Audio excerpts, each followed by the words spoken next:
Hi, my name is Grace Bukachi and you're watching CITAM ChurchOnline. Courtship, dating. So you've been on this journey or you're considering this journey. You've got many friends and you're zeroing in on somebody. You've already zeroed in on somebody.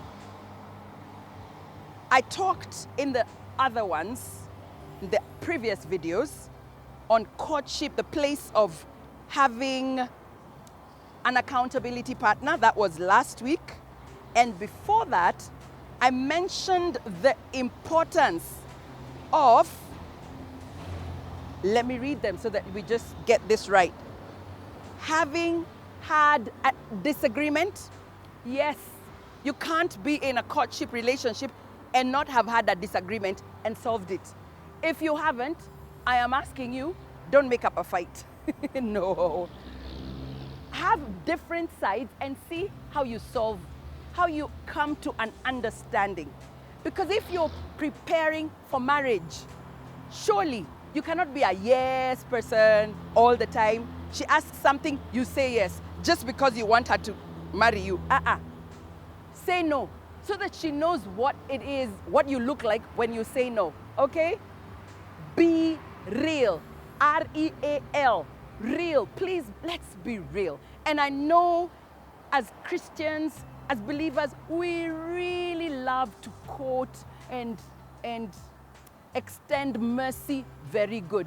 Even when you're married, that mercy still extends. But it doesn't mean that whatever your side is gets forgotten. Secondly, we talked about creating boundaries in courtship. Yes, if you know, and this we especially encourage as a family care and enrichment pastor, I encourage couples, please don't meet the two of you in a lovely house alone.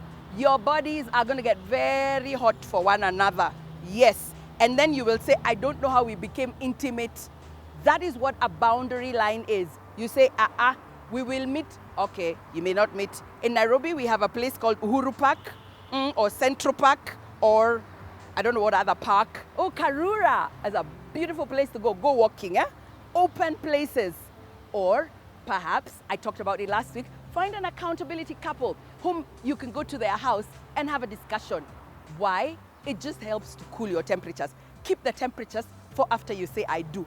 Yes, I know some of you are at a place of secondary virginity and some of you are at a place of truly primary virginity. It is possible that you're there. Stay put. Put those boundaries. Today, I want to briefly talk about money.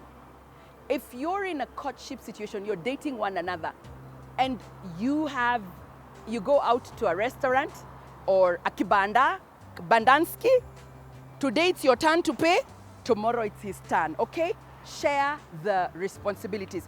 If you're dating someone who doesn't have a job, you need to think twice. Even that person who doesn't have a job still gets an allowance somewhere. So you can go somewhere and share finances, share paying and footing those bills. This is what I want to caution. Girls, you're not desperate. Please, brothers, you're not desperate. So stop getting into these stories of, oh, Pasi, I gave him 20K, he said he's going to pay, he's not paid. Discuss how you will handle finances once you're married. Before then, oh yeah, and I say this with all humility, please, please, please say there's a boundary line here. I'm sorry, I am relating with you, yes, but I will not give you this money. Why? Because that's ruining relationships. And I know some of you are going to tell me, Pasi, you're being Kali. I am speaking from a place of counseling disappointed, broken relationship people. And if you're in a situation right now where he owes you or she owes you and she's not meeting that need, don't use that as, what is the word I'm looking for? Like to bribe her or to cajole or to manipulate. Do not let money manipulate your relationship. Let God's word be the standard upon which you establish your relationship. So, Proverbs chapter 18 and verse 22 says, he who finds a wife finds a good thing and obtains favor with the Lord. But there are even harder words. Allow me to read these words to us. This is what Proverbs 22, 18 verse 22 says, the man who finds a wife finds a treasure. He receives favor from the Lord. New Living Translation. Then it says in verse 23, the poor plead for mercy. The rich answer with insults. Ouch. Then 24, there are friends who destroy each other, but a real friend sticks closer than a brother. Let me read that phrase again. There are friends who destroy each other.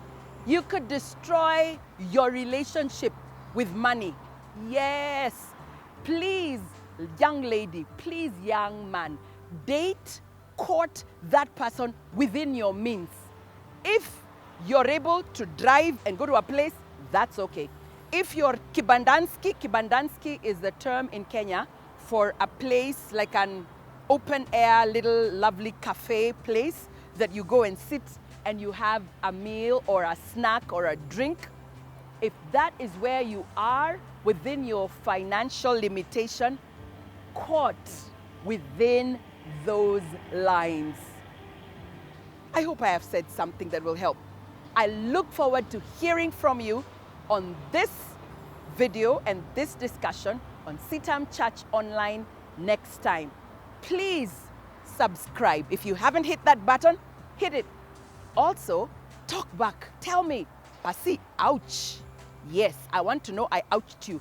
This I have prayed about. I have committed myself to telling the truth because I think sometimes we take each other for granted. So, don't take that sister for granted. If you owe him, pay it back. Actually say, this is how I'm going to meet this payment so that you're not destroying your friendship, okay? So see you next time. I'm going to put a pause on courtship discussions and videos for a while so that I can discuss something else, but I will be back.